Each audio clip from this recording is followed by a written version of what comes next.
कैसे हैं दोस्तों। इस चैनल पर आपको श्री कृष्ण, महादेव, धार्मिक कथाएं, प्रेरणादायक कहानियाँ और जीवन में सकारात्मकता लाने वाले प्रसंग मिलेंगे। हर कहानी एक नई सीख और नई प्रेरणा लेकर आती है। नई वीडियो देखने के लिए चैनल को सब्सक्राइब ज़रूर करें और लाइक भी ज़रूर करें। तो आज हम विक्रम बेताल की 25 कहानियों में से दूसरी कहानी आज सुनेंगे। पहली कहानी देखनी है तो मेरे चैनल में जाके देख सकते हो। तो विक्रम और बेताल की दूसरी कहानी का नाम है सच्चा त्यागी कौन। अमास की काली डिबंग रात है। चारों बाजू स्मशान में भूत प्रेत की डरावनी आवाजें आ रही है। राजा विक्रमादित्य उनके वचन की खातिर जरा भी बिना डरे पेड़ पर से रहस्यमय राव मृतदेह को उतारकर अपने खंभे पर रखकर चलने लगता है। तभी सबकी अंदर से छुपा हुआ वेताल खड़खड़ाहट हंसता है और बोलता है, हे राजा विक्रम, इतनी काली रात है तो भी तो हिम्मत हार नहीं रहा है। तेरा रास्ता बहुत लंबा और सुनसान है, इसलिए रास्ते में तेरी थकान दूर करने के लिए मैं तुझे एक कहानी सुनाता हूँ।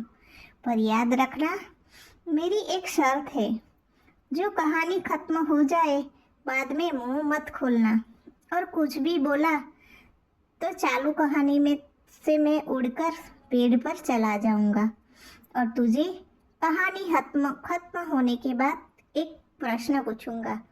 जो तुझे उसका जवाब आता है और तूने मुंह बंद रखा तो मैं तेरे सिर को फाड़ के उसके टुकड़े टुकड़े कर दूंगा। ऐसा कहकर वेताल ने अपनी दूसरी कहानी की शुरुआत की। दूसरी कहानी का नाम है सच्चा त्यागी कौन। एक गांव था। उस गांव में एक राजा रहता था। उसका नाम था वीरसेन। वीरसेन के राज्य में एक बहुत सुंदर ही राजकुमारी रहती थी। 3 लोग उससे शादी करना चाहते थे। एक बड़ा विद्वान, एक महान योद्धा और एक बेहद अमीर व्यापारी। तीनों ने राजकुमारी को पाने के लिए दिन रात एक कर दिया, लेकिन अचानक भयानक बीमारी के कारण राजकुमारी की मृत्यु हो गई। तीनों प्रेमी टूट गए। राजकुमारी के अंतिम संस्कार के बाद तीनों ने अपनी जिंदगी बदल ली। पहला कहे, उसने अपनी पूरी जिंदगी राजकुमारी के राग के पास बैठकर तंत्र मंत्र और साधना में बिताने का फैसला किया। दूसरा ने कहा, वह राजकुमारी को दोबारा जिंदा करने की विद्या ढूंढने के लिए जंगलों और पहाड़ों में भटकने निकल गया। तीसरा व्यापारी ने कहा, उसने अपना सब कुछ त्याग कर दिया और राजकुमारी की याद में स्मशान के बाहर ही एक फकीर बनकर रहने लगा। सालों के भटकने के बाद उस योद्धा दूसरे प्रेमी को संजीवनी विद्या मिल गई। वह भागा भागा स्मशान आया।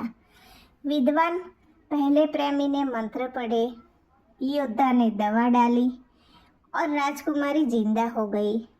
स्मशान के बाहर बैठा फकीर, तीसरा प्रेमी, खुशी से रो पड़ा और उसकी सेवा में लग गया। बेताल ने कहा, अब राजकुमारी जिंदा थी और तीनों उससे शादी करना चाहते थे। विक्रम, तुम बताओ कि राजकुमारी पर सबसे पहला और सच्चा हक किसका है? किसने सबसे बड़ा त्याग किया? जवाब दो, वरना तुम्हारे सिर के टुकड़े टुकड़े कर डालूंगा। राजा विक्रम ने सोचा और बेताल, इसका जवाब बहुत सरल है। राजकुमारी पर सबसे पहला हक उसी तीसरे प्रेमी व्यापारी का है जो फकीर बन गया था। बेताल ने कहा, वो कैसे विक्रम? विद्या तो योद्धा लाया था और तंत्र मंत्र विद्वान ने पढ़े थे। राजा विक्रम ने कहा, जिसने विद्या ढूंढी और जिसने मंत्र पढ़े उन्होंने पिता और गुरु की तरह काम किया। एक ने जीवन दिया, दूसरे ने ज्ञान, लेकिन अपना सब कुछ छोड़कर स्मशान में फकीर बनकर इंतजार किया। उसने निस्वार्थ प्रेम और सच्चा त्याग किया, इसलिए हक उसी का है। बेताल ने कहा, हा हा हा हा हा हा हा हा हा हा। जवाब बिल्कुल सही है विक्रम, लेकिन तुम फिर बोल पड़े। और जैसे ही विक्रम ने बोला तो बेताल उड़ के अपने झाड़ पे चला गया। बेताल फिर उड़ गया।